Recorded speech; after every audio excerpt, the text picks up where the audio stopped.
এবার আমরা কি দেখব, রিমুভাল অফ লোকসভার স্পিকার। আচ্ছা, প্রেসিডেন্টের যে রিমুভাল আছে সেই রিমুভালের আগে আমরা একটু কাঁচা জিনিস দেখে নিই যে স্পিকার, প্রেসিডেন্ট না, স্পিকার, যে লোকসভার যে স্পিকার থাকে,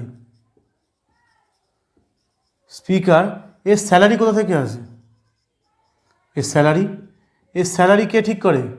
বাই পার্লামেন্ট, ডিটারমাইন্ড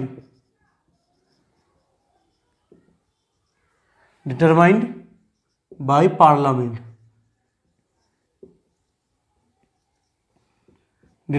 পার্লামেন্ট, কিন্তু কোথা থেকে চার্জ হয়? চার্জড অন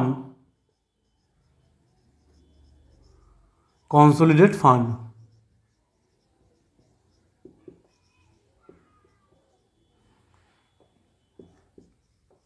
আগেও একটা দেখলাম কনসোলিডেট ফান্ড, যেখানে ওই লোকসভার মেম্বারদের থেকে আসছিল, মেম্বারদের স্যালারি।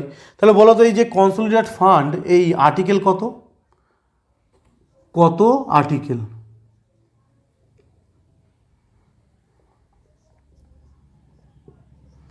কমেন্ট করে জানাও এই আর্টিকেলটা কত। Determined by parliament, charge on হচ্ছে কনসোলিডেট ফান্ড, ঠিক আছে। আচ্ছা, এই স্পিকার যে রয়েছে এর সিট ভ্যাকেন্ট হয় কিভাবে? সিট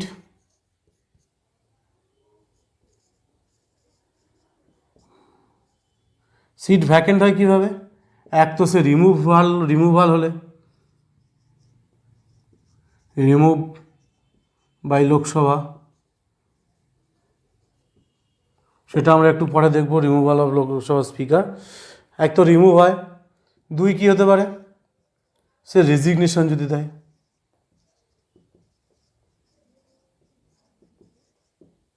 তার যদি ডেথ হয়, আর কি, যে তার যে লোকসভার মেম্বার হওয়ার যে পদটা, সেটাকে কেউ যদি সিজ করে দেয়, সিজিং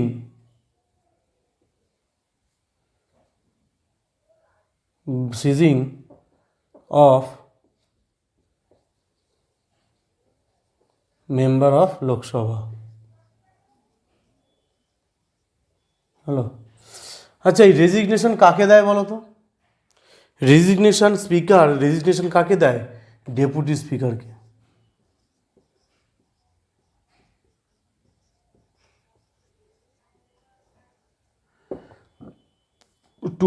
রেজিগনেশন দেয় কাকে? ডেপুটি স্পিকারকে। যখন এই সিট ভ্যাকেন্ট থাকে তখন তার কাজপত্র, স্পিকারের কাজগুলো কে সামলায়? Deputy speaker.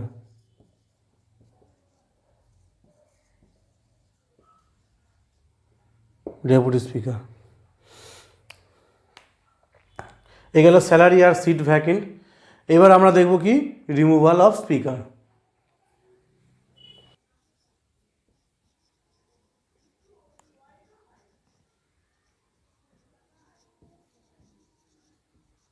Removal of speaker কত নম্বর আর্টিকেল অনুযায়ী?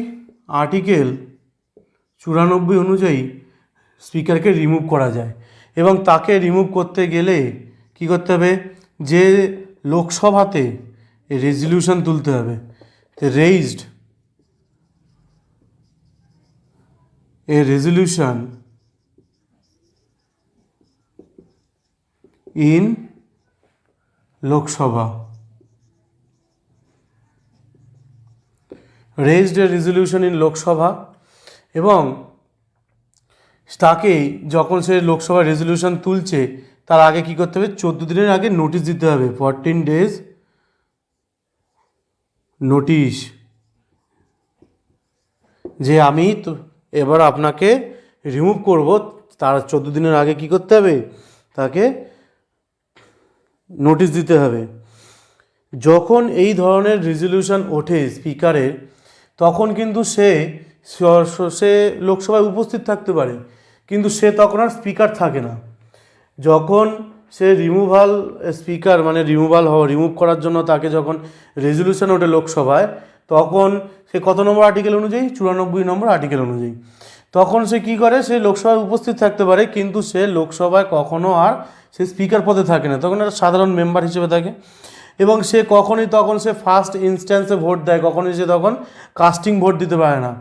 তাহলে যখন পরীক্ষায় কোশ্চেন আসে যে যখন এরকম রিমুভাল অফ স্পিকারকে যখন রিমুভ হয় তখন কি সে তার ফার্স্ট ইনস্ট্যান্স তখন কি সে তার কাস্টিং ভোট দিতে পারে না।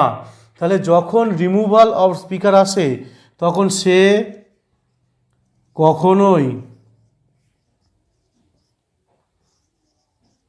কাস্টিং ভোট দিতে পারে না। হলো, সে ফার্স্ট ইনস্ট্যান্সে ভোট দেয়। বোঝা গেল? সে একটা তখন সাধারণ হিসেবে থাকতে পারে। তো এই হচ্ছে রিমুভাল অফ স্পিকার, আর্টিকেল 94।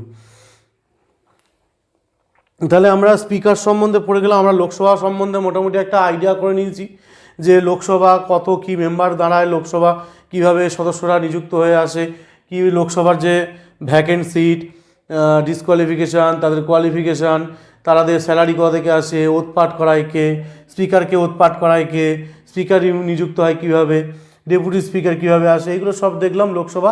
এই পরবর্তী ক্লাস আমরা দেখব কি রাজ্যসভা।